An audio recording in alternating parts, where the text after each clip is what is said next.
अच्छा, कभी सोचा है कि भारत के राष्ट्रपति आखिर करते क्या है? क्या ये पद सिर्फ नाम का है या इसके पीछे कोई असली ताकत भी छिपी है? चलिए, आज हम संविधान के उन अनुच्छेदों की परतें खोलते हैं जो देश के सबसे बड़े पद को डिफाइन करते हैं। अनुच्छेद 52 से लेकर 61 तक। 1, 2 नहीं, पूरे 10 अनुच्छेद। अब देखिए, इन सभी आर्टिकल्स को लाइन से याद रखना सच में एक बहुत बड़ी चुनौती हो सकती है। कई बार तो लगता है कि ये किसी सिरदर्द से कम नहीं। सही कहा ना? तो आगे बढ़ने से पहले एक बेसिक बात समझ लेते हैं। भारत में जो राष्ट्रपति का पद है ना, वो असल में ब्रिटेन के राजशाही मॉडल से लिया गया है। मतलब जैसे वहाँ राजा या रानी देश के प्रमुख होते हैं, सरकार के नहीं, ठीक वैसे ही यहाँ राष्ट्रपति हैं।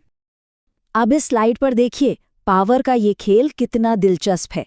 एक तरफ है हमारे प्रधानमंत्री, जिनके पास देश चलाने की असली ताकत है, जो सरकार के वास्तविक हेड हैं। और दूसरी तरफ है राष्ट्रपति, जो पूरे देश के औपचारिक यानी फॉर्मल हेड हैं, जबकि सरकार के रोजमर्रा के फैसले वो प्रधानमंत्री ही लेते हैं। पर क्या हो अगर मैं कहूँ कि इस पूरी मुश्किल को सुलझाने के लिए एक, कह सकते हैं, जादुई चाबी है, एक ऐसी ट्रिक जो इन 10 के 10 अनुच्छेदों को एकदम आसान बना देगी। और ये रही वो मास्ट की। बस एक छोटा सा फ्रेज, पकानी कोका दयो दशम। हाँ, मुझे पता है सुनने में थोड़ा अजीब लग रहा होगा, पर यकीन मानिए ये अनुच्छेद 52 से 61 तक के सफर को बिल्कुल आसान बनाने वाला है। तो चलिए इस कोड को एक एक करके क्रैक करते हैं। पहला अक्षर है प। प से बनता है पद, मतलब राष्ट्रपति का पद। ये है आर्टिकल 52, जो बस इतना कहता है कि भारत का एक राष्ट्रपति होगा। सिंपल, पद बना दिया गया। इसके बाद आता है का से कार्यपालिका। आर्टिकल 53 कहता है कि राष्ट्रपति देश की कार्यपालिका के औपचारिक प्रधान हैं। अब सवाल उठता है, ये कार्यपालिका है क्या?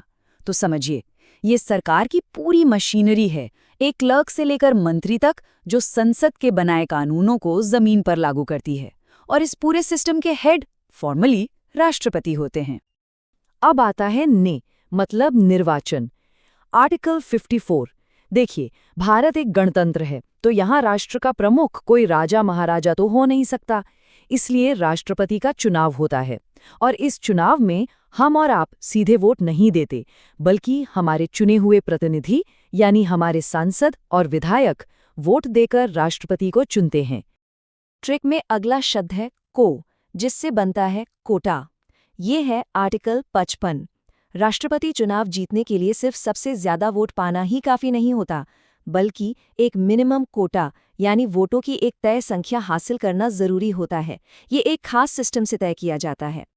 हमारी ट्रिक में एक बार फिर का आता है, और इस बार का मतलब है कार्यकाल। आर्टिकल 56, जो बिल्कुल सीधा है, राष्ट्रपति का कार्यकाल 5 साल का होता है।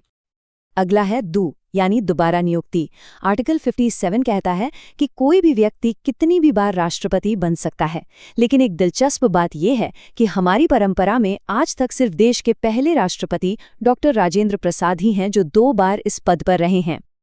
अब आते हैं पर, यानी योग्यता, जो आर्टिकल 58 में है। राष्ट्रपति बनने के लिए 3 मेन शर्तें हैं: भारत का नागरिक होना, उम्र कम से कम 35 साल होना और लोकसभा का सदस्य बनने की काबिलियत रखना। और हाँ, कोई एजुकेशनल क्वालिफिकेशन की जरूरत नहीं है। ऐसा इसलिए क्योंकि डॉक्टर अंबेडकर का मानना था कि किसी भी नागरिक को सिर्फ इसलिए देश के सर्वोच्च पद से दूर नहीं रखा जाना चाहिए कि उसके पास कोई डिग्री नहीं है। का मतलब है दशा या कह लीजिए शर्तें, जो आर्टिकल 59 में है। ये योग्यता से थोड़ा अलग है। ये बताता है कि राष्ट्रपति पद पर रहते हुए कोई व्यक्ति क्या नहीं हो सकता, जैसे वो दिवालिया ना हो, मानसिक रूप से अस्वस्थ ना हो और किसी दूसरी सरकारी नौकरी या लाभ के पद पर ना हो। हम लगभग आखिर में पहुंच गए हैं। का मतलब है शपथ। आर्टिकल 60 के मुताबिक अपना पद संभालने से पहले राष्ट्रपति को संविधान की रक्षा की शपथ लेनी होती है, और ये शपथ उन्हें भारत के चीफ जस्टिस दिलाते हैं।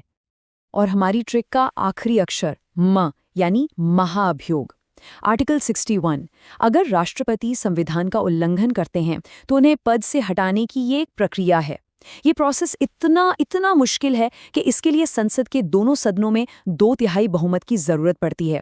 शायद इसीलिए भारत के इतिहास में आज तक किसी भी राष्ट्रपति पर महाअभियोग नहीं चला। तो ये तो हो गई संविधान की बातें, लेकिन असल दुनिया की राजनीति में इस पद का क्या मतलब है? पिछले कुछ दशकों में एक नया ट्रेंड देखने को मिला है।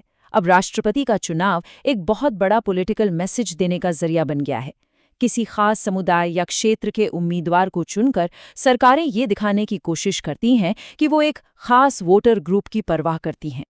तो ये सब हमें एक बड़े सवाल पर लाकर खड़ा कर देता है।